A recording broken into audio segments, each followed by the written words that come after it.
अस्सलाम वालेकुम नाज़रीन, असी इत्थे शेखाता जिहड़ा जश्न नेज़ाबाजी साल च दूसरा लगे है अली वारिस लजपाल राइडिंग क्लब की तरफों। इस स्टेज के साथ नाल पाकिस्तान के नामवर सवार जिहड़े एक समाजी सियासी शख्सियत भी ने, लेकिन असी हवाला सिर्फ एक नेज़ाबाद के हवाले नाल ते घोड़ियां नाल प्यार करने के हवाले नाल दे ने। चौधरी सजाद असगर साहब कुल्लेवाल सईदा तो शाह मर्दा कुल्लेवाल सईदा टेंट पैकिंग क्लब दे बानी भी ने, सरप्रस्त भी इन्हां दे माशाअल्लाह फार्म हाउस से बहुत खूबसूरत घोड़े भी ने। इन्होंने कुछ व्यूज लाने। अस्सलाम वालेकुम जी। वालेकुम सलाम। वाले सलाम जो साहब ठीक ठाक। असी असल एक दो तीन सवाल सारे करने की वजह गेम च की खूबी है कि इन्ना खर्चा भी होता है, ये बावजूद जनाब दूसरा मेरा 3-4 महीने लवा रहे हैं। सब ना पहला जी थोड़ा शुक्रिया, ਤੁਸੀਂ ਸਾਨੂੰ ਟਾਈਮ ਦਿੱਤਾ। ਇਹ ਵਜ੍ਹਾ ਨਹੀਂ ਸਾਡਾ ਬਹੁਤ ਅੱਛਾ ਤੇ ਬੜਾ ਕੀਮਤੀ ਸਕਾਫਤ ਹੈ ਤੇ ਅਨਫੋਰਚੂਨੇਟਲੀ ਗਵਰਨਮੈਂਟ ਸਾਨੂੰ ਇਸ ਚੀਜ਼ ਤੇ ਸਪੋਰਟ ਨਹੀਂ ਕਰਦੀ। ਤੇ ਜਿਸ ਲੋਕਾਂ ਨੂੰ ਇਸ ਦੇ ਬਾਰੇ ਵਿੱਚ ਸ਼ੌਕੀਨ ਨੇ, ਜਿਹੜੇ ਲੋਕਾਂ ਨੇ ਘੋੜੇ ਰੱਖੇ ਨੇ ਜੀ, ਉਹ ਲੋਕੀ ਆਪਣੀ ਮਦਦ ਦੇ ਆਪ ਦੇ ਤਾਏ ਤੇ ਬੜਾ ਇੱਕ ਮਹਿੰਗਾ ਤਰੀਨ ਸ਼ੌਕ ਹੈ ਤੇ ਇਸ ਸ਼ੌਕ ਨੂੰ ਜ਼ਿੰਦਾ ਰੱਖੇ ਹੋਏ ਨੇ। ਤੇ ਜਿਸ ਤਰ੍ਹਾਂ ਆਸਤਾ ਆਸਤਾ ਬੰਦਿਆਂ ਨੂੰ ਤਰੱਕੀਆਂ ਹੋ ਰਹੀਆਂ ਨੇ, ਬੰਦਿਆਂ ਦੇ ਹਾਲਾਤ ਠੀਕ ਹੋ ਰਹੇ ਨੇ, ਬੜਾ ਕੀਮਤੀ ਜਿਹਾ ਸ਼ੌਕ है।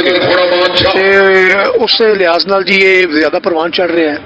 तो मैं समझना कि घोड़ा रखने की वजह नाल बंदे दूसरे बड़े बुरे कामों तो जिहड़े लोग बचे रहते हैं। तो साडी तो अपील है जी गौरमेंट अगे इस चीज़ को सपोर्ट करन, इस चीज़ को जनाब लैके अगे ज्यादा चलो ताकि ज्यादा से ज्यादा लोग पार्टिसिपेट कर सकें। नाज़रीन असीं जिहड़ा कहने हुंदे कि गौरमेंट कुछ नहीं करती, अज चौधरी साहब ने बगैर साडे सवाल तो मतलब इजहार कर दिता है कि इस कल्चर की गेम नूं मैं समझना कि जान बुझ के खिलवाड़ किया जा रहा है। गौरमेंट स्टेडियम नहीं बना के दे रही, ये बावजूद ये लोग कहने अच्छे मेले लवा रहे हैं, ये लोग कहने अच्छे मेले लवा रहे हैं। मैं गल करना होना कि साडी सकाफत के मुजाहिद ने, नेज़ाबाद जिहड़े ने साडी सकाफत के मुजाहिद ने, और यह सब कुछ वेख के तुसीं इस मेरी गल का जिहड़ा सबूत है कि तुसीं तायद करो दे। अच्छा चौधरी साहब, ਅਸੀਂ ਵੇਖਿਆ ਵੇਖੋ ਕਿੰਨਾ ਪੈਸਾ ਲਾਇਆ ਬੰਦਿਆਂ ਨੇ, ਇੰਨਾ ਮਤਲਬ ਖਰਚਾ, ਇੰਨੇ ਲੋਕ ਆਏ ਨੇ ਤੇ ਸਾਡੀ ਸੋਸਾਇਟੀ ਨੂੰ ਮੈਂ ਸਮਝਦਾ ਇੰਨਾ ਸ਼ੌਰ ਹੋਣਾ ਚਾਹੀਦਾ ਹੈ।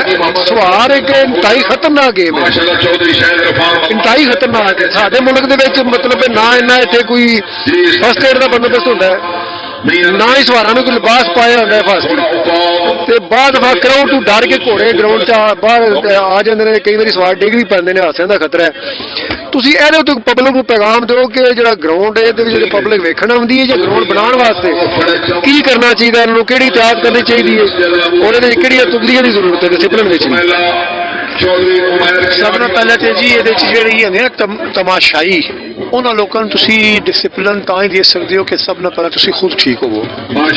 इस गेम दे विच साडे खुद राइडर हज़रात जितने मेरे भाई ने, वो असीं खुद जिहड़ा ना कानून नूं तोड़ने आ, जिथे असीं घोड़ा खलवाए उत्थे खलो के असीं गल्लां कर रहे हैं, असीं एंड पॉइंट नहीं वेख रहे, स्टार्टिंग पॉइंट नहीं वेख रहे। फिर वो लोग जिस टाइम गेम नूं वेखते हैं घोड़ियां रूप दी होके अगे आउंदे ने। मकसद है कि सानू ना खुद ਜਿਹੜੇ ਸਾਡੇ ਸਵਾਲ ਭਾਈ ਜਿतने भी ਬਰਾਦਰਾਂ ਨੇ ਨਾ, ਪਹਿਲੇ ਇਹਨਾਂ ਨੂੰ ਸੁਧਰਨਾ ਚਾਹੀਦਾ ਹੈ। ਇਹਨਾਂ ਨੂੰ ਆਪਣੇ ਆਲੇ ਦੁਆਲੇ ਅੱਗੇ ਪਿੱਛੇ ਜਿਹੜਾ ਨਾ ਦੇਖਣਾ ਚਾਹੀਦਾ ਕਿ ਕਿਆ ਅਸੀਂ ਸਹੀ ਪੋਜੀਸ਼ਨ ਤੇ ਖਲੋਤੇ ਹਾਂ। ਇਹਨਾਂ ਨੂੰ ਵੇਖ ਕੇ ਫਿਰ ਆਵਾਮ ਵੀ ਬਿਲਕੁਲ ਠੀਕ ਹੋ ਜਾਏ। ਅੱਛਾ, ਤੁਹਾਡੇ ਕਹਿਣ ਦਾ ਮਕਸਦ ਹੈ ਕਿ ਚੂੰਕਿ ਗੇਮ ਹੈ, ਜਿਸਲੇ ਸਵਾਰ ਜਿਹੜਾ ਰਿੰਗ ਦੇ ਵਿੱਚ ਆ ਜਾਂਦਾ ਗਰਾਊਂਡ ਦੇ ਵਿੱਚ, ਉਸ ਵੇਲੇ ਦਾ ਧਿਆਨ ਸਿਰਫ गेम होना चाहिए, अपने आप होना चाहिए। यही गल है ना जी बिल्कुल। जो सवारान ने गेम को ज्यादा तो ज्यादा सुधार यही सकते हैं।